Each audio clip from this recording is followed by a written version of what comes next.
Bienvenue dans votre émission Fortifie-toi et prends courage. Dal leen ak jàmm seen émission dëgërlu leen te jëm ca kanam. Je vais parler aujourd'hui de la paix. La paix qui dure, qui demeure. La paix du Seigneur. Nous ne pouvons pas avoir la paix universelle ou nationale si nous n'avons pas la paix personnelle.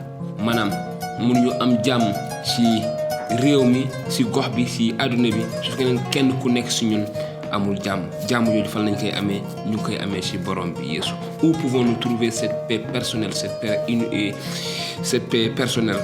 Cette paix se trouve dans la Seigneur. C'est la paix que le Seigneur nous donne. C'est ce que le Seigneur Jésus dit. Je veux parler aujourd'hui donc de cette paix et je veux m'adresser à toutes, en tout cas mes amis et tous ceux qui me suivent sur cette émission Fortifie-toi et prends courage. Kon dama bëgg wax ak ñi xam ne ñëpp ñu ngi may déglu ñu may faral di déglu ci émission yi Fortifie-toi et prends courage kon di wax ci jàmm ji nga xamante ni moom la Yàlla di joxe. La paix est la troisième part du fruit de l'esprit cité dans Galates. Kon jàmm mooy ñetteelu baat bi ñetteelu maanaam mbir bi ñu wax ci li nga xam ne moom la Galates wax ci meññeefu xel mu sell li xelum Yàlla bi di jur ci aji ngëm bi mu ne li Galates 5 22 23 waaye lii xelum Yàlla mi di meññ mooy mbëggeel mbég ak jàmm. Donc mbëggeel mbég ak jàmm kon ci jàmm jooju la ñuy taxaw. Je vais m'arrêter en tout cas aujourd'hui sur la paix, cette paix là que l'esprit de Dieu donne, qui est une des fruits de l'esprit. Mooy jàmm yi nga xamante ni benn la ci li nga xamante ni xelum Yàlla daf koy meññ ci suñu dund. Chaque cœur humain désire ardemment la paix. Maanaam xol bu nekk nit ku nekk dafa bëgg jàmm. Yàlla def na ni ñun Sénégal dafa bokk ci suñu slogan ci suñu nuyoo mbaa jàmm nga am koo njëkk gis koo njëkk taseel mbaa jàmm nga am nga koy laaj mbaa ndax am nga jàmm. Ça fait partie de notre quotidien ici au Sénégal. Chaque personne, la première personne que tu vois, la première chose que tu la demandes, as-tu la paix?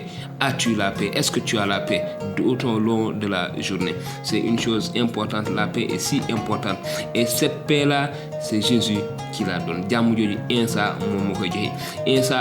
Jésus a promis à ses disciples. Yeesu dafa diggoon ay taalibeem leen jàmm laa leen bàyyeel sama jàmm laa leen jox. Jàmm ji àdduna mënta joxe bu leen jàq bu leen tiit.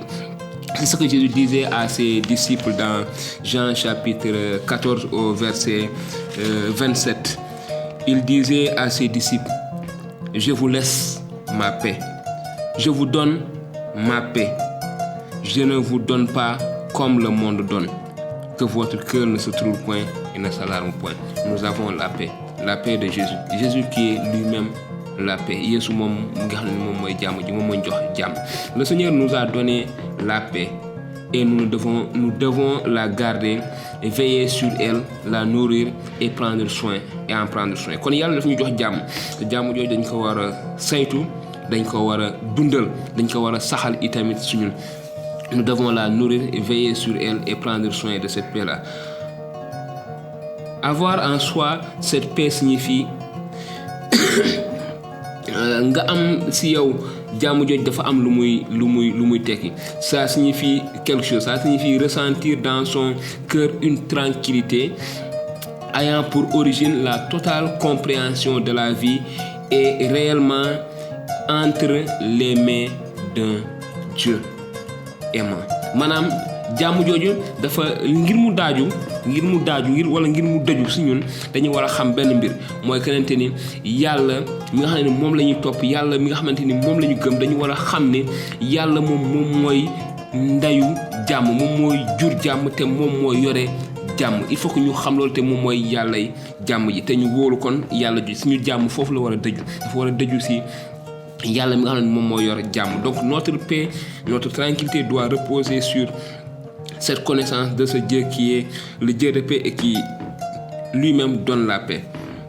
Cela signifie connaître le calme dans son intérieur. Maanaam mu ngi tekki am jàmm ci sa biir, maanaam am tekk ci sa biir, maanaam dal ci sa biir. la tranquillité dans son être intérieur. Et quand on est calme suñu amee tranquillité boobu dal boobu ci suñu biir lu àdduna bi yëngu-yëngu lu jamono ji yëngu-yëngu benn mbir moo ñuy leer te wóor ñu mooy yàlla mu ngi yore jàmm ji. Donc c'est très important. Quelles que soient les circonstances, nous serons calmes, nous devons rester calmes parce que nous comprenons bien que notre Dieu, celui en qui nous croyons, il détient cette paix-là. Ça, c'est très important. Donc, comprenez-moi bien. Dama bëgg nag ñu xamante ñu dégg bu baax fi may waxee. Avoir la paix ne signifie pas que nous ne connaîtrons pas des conflits ou des moments difficiles.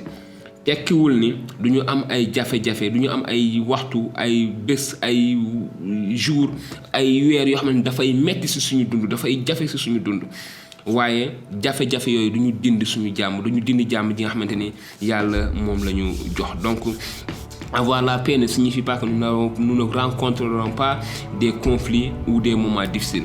Lorsque notre foi produit en nous le fruit de la paix, nous pouvons vivre pleinement une vie harmonieuse et tranquille, quelles que soient les circonstances. Quelles que soient les circonstances, maanaam lu ñu mënti am fekkee suñu ngëm dafay jur jàmm jooju jàmm yi nga xam ne Yeesu maanaam jàmm ji ci biir la paix intérieure ak lu mënti xew ak lu jamono mënti yëngu-yëngu dañuy ànd ak dal parce que xam nañu fi ñu nekk xam nañu fi ñu féete xam nañu ki ñu farte jàmm jooju lañu borom bi Yeesu jox. Donc quelles que soient les circonstances, nous allons garder cette paix-là.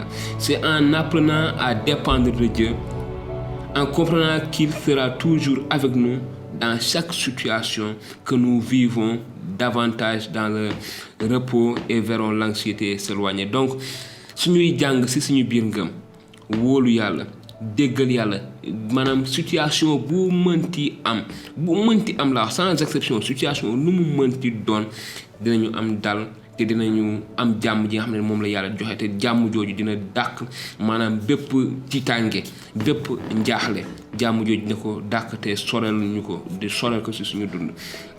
Au fur et à mesure que nous grandissons dans notre relation avec le Seigneur et que nous nous rendons compte qu'il ne cesse de nous aimer et de prendre soin de nous, la paix profonde que nous ressentons s'affermit face à tout ce que la vie pourrait apporter. Maanaam lu ñuy gën di sax ak yàlla lu ñuy gën di màgg ci yàlla lu ñuy gën di dëkk ci yàlla lu ñuy gën di bàyyi yàlla mu fees dellu suñu jëmm suñu nekk suñu dund ñuy gën di màgg ci am jàmm te jàmm yooyu dafay gën di xóot gën di sore suñun kon di ñu gën di dëgëral te dara benn jafe-jafe benn sans exception benn jafe-jafe aucune difficulté dans la vie aucune situation dans la vie ne pourra nous troubler. ñu amati benn jafe-jafe ci suñu dund boo xam ne daf ñuy jaaxal ndaxte am nañu yàlla te xam nañu yàlla amul benn situation bu ko dépasser. Nous avons Dieu et que nous savons il y a aucune situation qui dépasse Dieu. Ça c'est très important, nous devons avoir cela, garder cela dans la tête. Dee leen bég ci borom bi maa ngi koy waxati bég leen na seen lewet leer ñëpp borom bi jege na bu leen jaaxle ci dara waaye ci lépp wéetal leen yàlla diis ko seeni soxla ci ñaan gu ànd ak i cant noonu jaamu yàlla ji xel mënta takk dina aar seeni xol ak seeni xalaat ci darajay Isa almasi bi. Léegi nag mbokk yi na seen xalaat jublu ci lii lu dëggu lu jekk lu jub lu sell lu rafet ak lu faydawu su fi amee lu baax mbaa lu mata naw leen ko. Philippiens chapitre 4 verset 4 à 8. C'est très important na suñu jàmm en tout cas nañu dal loolu la ñu Philippiens wax loolu la ñu kàddu yi wax dee leen bég ci borom bi suñu mbég suñu jàmm ci borom bi la nekk. Notre paix notre joie se trouve dans le Seigneur. Réjouissez-vous toujours dans le Seigneur. Je le répète, c'est ce que Paul dit. Je le répète, réjouissez-vous. Que votre douceur soit connue de tous les hommes. Le Seigneur est proche. Ne vous inquiétez de rien. Bu leen jaaxle ci dara. C'est vraiment fort. ne vous inquiétez de rien, ne soyez troublés par quoi que ce soit. C'est ce que Jésus avait dit dans Jean 14. Ne vous inquiétez de rien, ne vous troublez pas, ne vous inquiétez de rien, mais en toute chose, faites connaître vos besoins à Dieu par des prières et des supplications. Dans toutes choses.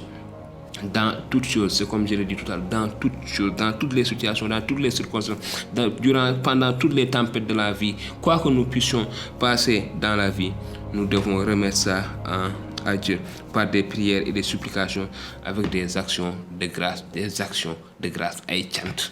Lu situation bu mënti mel dañoo war a sant Yàlla, quelle que soit la situation, nous devons rendre grâce au Seigneur. Ça, c'est la paix que le Seigneur nous donne. Et quand nous arrivons à cette stature de notre vie, à cette maturité, c'est là où nous pouvons comprendre que les situations de la vie, les difficultés, les tempêtes, en tout cas les pandémies comme nous sommes en train de le vivre, Dieu est au contrôle de toutes ces situations-là. Et la paix, il dit, et la paix de Dieu qui surpasse toute intelligence, la paix de Dieu qui surpasse toute intelligence, gardera vos cœurs et vos pensées en Jésus-Christ. Donc ça va garder nos cœurs, nos pensées, nos inquiétudes. Tout sera focalisé sur ce que Christ a déjà fait pour nous, sur la paix que Christ nous a donnée. Et rien ne doit nous arracher cette paix-là. Dara warul fokkati jàmm ji nga xamanteni borom bi Yesu jox nañu ko. Rien ne doit nous arracher cette paix-là. Les situations sont difficiles de nos jours. Jamono ji dafa metti, on ne peut pas sortir, on ne peut plus fréquenter les amis, on ne peut plus même se réunir dans nos assemblées pour adorer, pour louer le Seigneur. Mais nous devons nous focaliser dans le Seigneur. Nous devons garder cette relation, cette connexion entre nous et le Seigneur, que nos cœurs ne soient pas troublés, mais que nous ayons la paix. Et la paix le Dieu qui surpasse toute intelligence. Ça surpasse toute intelligence, doit garder et va garder notre cœur et nos pensées en Jésus-Christ, en ce qu'il a accompli. Donc, quand nous avons le cœur et les pensées en Jésus-Christ, les tourbillons, tout ce qui nous entoure, nous n'allons pas les entendre. Nous ne verrons et n'entendrons que ce que Jésus-Christ a fait pour nous. Ça, c'est très important. En tout cas, fortifie-toi et prends courage par rapport à ces passages-là. ñu di la ñaan nga yokku dëgërlute jëm ci kanam wekk ko ci jàmm ji nga xam ne Yàlla ci boppam moo ñu ko jox.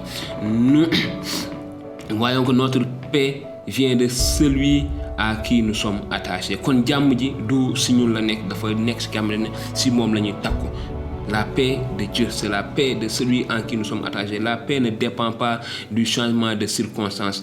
Cette paix-là, donc, jàmm jooju wekkuwul si tey dañoo am jàmm, tey réew mi yëpp a ngi si jàmm, ñu am jàmm, suba réew mi nekkul si jàmm wala amuñu dépense wala dara suñu jàmm jeex. Déedéet, jàmm jooju wekkuwul si circonstances yi si jamono du soppeeku. Benn jàmm la, elle ne change pas. La paix ne dépend pas d'un changement, plutôt une puissance surnaturelle qui coule en nous et rejette dehors l'agitation, l'inquiétude et l'anxiété. Maanaam jàmm jooju dafay nekk ci suñu biir lay ballee fees bay baawaan, te bu feesee bay baawaan dafay dàq lépp ci ñun lu nga xamante ni maanaam dafay jur ci ñun njaaxle, dafay jur ci ñun ay ñàkk jàmm, te dafay jur ci ñun itamit maanaam jaaxle. Jàmm jooju dafay dàq loolu yépp, ndaxte ci biir lay jóge te jàmm Yàlla la, dafa weesu lu xel mën a natt. Nous ne devons pas permettre aux circonstances de la vie de nous voler notre paix. Waruñu bàyyi jafe-jafe àdduna bi sàcc wala fokkati suñu jàmm jooju. Nous devons plutôt prendre la décision de nous accrocher aux promesses de la parole de Dieu afin que notre cœur et notre esprit soient prémunus contre toute inquiétude. Donc dañoo war a sax ci borom bi, sax mooy ci borom bi ak ay jigéem ci kàddoom, te buñ ko defee dina tax mu sàmm suñu xel ak suñu xol ci lépp luy jaaxle, lépp luy dindi suñu jàmm. C'est très important. Nous devons nous accrocher au Seigneur et à ses promesses. Nous ne devons jamais commencer à connaître la vérité. Nous ne pouvons jamais commencer à connaître la véritable paix avant de connaître la grâce de Dieu par le salut. Kon mënuñu am jàmm ju sax jooju li fekk tàmbale ñu di xam yiwu Yàlla, maanaam yiw gi ñu Yàlla jox jaale ko ci mucc gi ci Jésus Christ. Mon désir est de vous voir mes frères et sœurs grandir dans la grâce de Dieu. Kon sama yéene sama bëgg-bëgg mooy ñu gis leen ngeen di màgg di leen gis ñuy màgg ñun ñëpp màggandoo ci yiw ak jàmm ji nga xam ne moom la ñu borom bi jox. Car plus on comprend toute la richesse de la grâce de Dieu, sa miséricorde et son pardon, plus on vit une vie qui ne se laissera troubler par aucune circonstance. Kon lu ñuy gën di xam jàmm ji nga xamante ni maanaam li ñu yàlla defal ci yiwam ci mbaaxam ci yërmandeem ñuy gën di am dal ñuy gën di am jàmm te benn circonstance benn maanaam jamono wala xew-xew du foqati jàmm jooju ci ñun. La véritable paix commence lorsqu'on rencontre le prince de paix. Maanaam jàmm dëgg bi mu ngi tàmbale ci bu ñu tasee ak prince wala su ma mënee wax buuru jàmm bi foofu la jàmm gi di tàmbale. L'inquiétude et la paix ne peuvent pas cohabiter. Maanaam jàmm ak njaaxle mënuñu dëkkandoo. Ce sont des émotions opposées. Ñaari yëg-yëg la yu wute loolu. L'inquiétude ne vide pas le lendemain de son chagrin. Kon jaaxle du ñu teggil li war a ñëw suba wala du ñu tegg jafe-jafe yi war a ñëw suba. Elle vide aujourd'hui de sa force te dafay wàññi suñu doole tey. Maanaam jaaxle dafay wàññi suñu doole tey te pare du ñu jox solution wu suba du ñu jox fexe ngir suba. L'inquiétude est une perte de temps. Maanaam jaaxle perte temps la da ngay perte sa temps. Elle prendra votre joie, votre paix, votre contentement, votre confiance et votre énergie. Kon njaaxle loolu lay jur daf ñuy xañ suñu jàmm suñu mbég suñu jàmm suñu doylu suñu kóolute ak suñu xalaat suñu énergie bu bëri. La paix de Dieu par contre valorise tout ce que vous apprendrez. te jàmm yàlla dafay dooleel te dafay dëgëral te dafay jox valeur lépp li nga xamante ni jàng nañ ko lépp li nga xam nañ ko. Quelle est la clé pour demeurer dans la paix lorsque la vie se complique? Kon lan mooy caabi lan mooy li nga xam ne pexe ngir sax ci jàmm jooju nga xamante ni donte lépp mu ngi yëngu lépp ngi compliqué. C'est la confiance mooy gëm mooy wóolu. Si nous voulons connaître la paix de Dieu dans toutes les circonstances de la vie, nous devons apprendre à faire confiance à Dieu. Kon suñu bëggee xam maanaam jàmm yàlla jooju am jàmm yàlla jooju ci domaine yépp ci circonstances yépp ci suñu dund dañu war a jàng xam yàlla waaye itamit wóolu ko. Xam yàlla waaye itamit wóolu ko loolu dafa am solo. Nous devons apprendre à connaître Dieu mais à lui faire aussi confiance. Nous avons tout à nous charger de notre colère personnelle. Donc suñu ay jaaxle suñu ay mer yépp dañ ko war a dafay tegu en tout cas ci suñu kaw. Certains d'entre nous ont grandi dans des foyers où la colère non maîtrisée a conduit à des abus. Kon màgg nañ ci ay jamono ci ay famille ay kër yoo xamante ni maanaam am na mer ak ñàkk jàmm ju bëri kenn mënu ko woon maanaam maîtriser amul woon daal jàmm amul woon mbëggeel googu. Donc ñu bëri dund nañu ci loolu maanaam à moins d'être contrôlé par la paix de Dieu waaye jàmm yàlla mu ngi fa. La colère peut dévorer notre bonheur. Kon li may wax rek mooy kente ni dañoo war a ci suñu biir kër ci suñu biiru njaboot cultiver jàmm jooju jàmm yàlla. Xëy na judduloo ci woon xëy na yàlla deful woon amuloo woon chance su màggee ci loolu waaye bi nga xamee jàmm yàlla bi du moment où nous connaissons la paix de Dieu nous devons cultiver cela dans nos foyers, dans nos familles, avec nos enfants, avec nos proches. Nous devons amener et faire demeurer cette paix, la paix de Dieu par la foi en Jésus-Christ. Donc la véritable paix c'est en Jésus-Christ. Dëgg jàmm dëgg bi mu ngi ci Yeesu ndaxte Yeesu moom mooy joxe jàmm moom mooy prince. Jésus est le prince de paix moom mooy prince jàmm. Donc prenez conscience que toutes nos actions sont contrôlées par la volonté. Vous pouvez donc prendre la décision de contrôler la manière dont vous manifestez votre colère. Kon mën nañu jël xool naka lañ ban anam la ñu mën a contrôler maanaam la ñu mën wàccee suñu mer suñu jaaxle ak yooyu yëpp ngir bàyyi jaamu borom bi mu génn suñu afin que nous puissions permettre à la paix de Dieu de sortir, de surgir. Donc c'est important, c'est vraiment très important. Et je vous exhorte, je vous encourage en tout cas vraiment et vous encourage à vous fortifier dans le Seigneur et garder ces paroles en vous de Philippiens chapitre 4 qui nous dit de nous réjouir toujours dans le Seigneur. Nous devons nous réjouir dans le Seigneur et garder cette paix-là. Et il dit au verset 7, et la paix de Dieu qui surpasse toute intelligence gardera vos cœurs et vos pensées en Jésus-Christ. Maanaam jàmm yàlla ji nga xam ne weesu na lépp foo ko mënti natt weesu na ko. dina bàyyi jàpp suñu xel ak suñuy xol suñuy bët ak suñuy xel lépp ñu xool ko borom bi Yeesu ñu tekk ci borom bi Yeesu kon loolu laay leen di ñaanal moom laay ñaanal sama bopp moom laay ñaanal réew bi suñu xel ak suñu xol yépp ñu xool ko ci borom bi Yeesu leen ñaan ngeen dëgërlu te jëm sa kanam. Donc c'est ça ma prière pour vous, pour chacun de nous, pour ce pays, que nous la paix de Dieu qui surpasse toute intelligence garde nos cœurs et nos pensées dans le Seigneur Jésus-Christ. Fortifie-toi et prends courage. Alors, après avoir regardé ces enseignements, ces vidéos, ces exhortations, nous vous encourageons à aimer, à partager avec vos bien-aimés dans le Seigneur qui n'ont pas encore grandi dans le Seigneur, où qu'ils soient, vous pouvez partager avec eux. Ce qui concerne vos questions, vous pouvez nous poser vos questions sur WhatsApp. Si vous voulez aussi, vous pouvez les poser sur commentaires et on va essayer de répondre à vos différentes questions.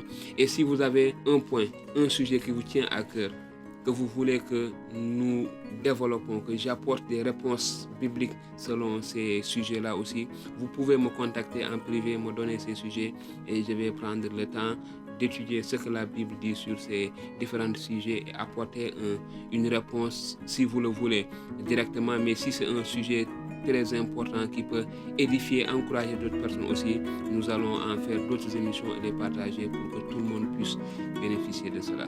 Merci beaucoup, que le Seigneur vous bénisse.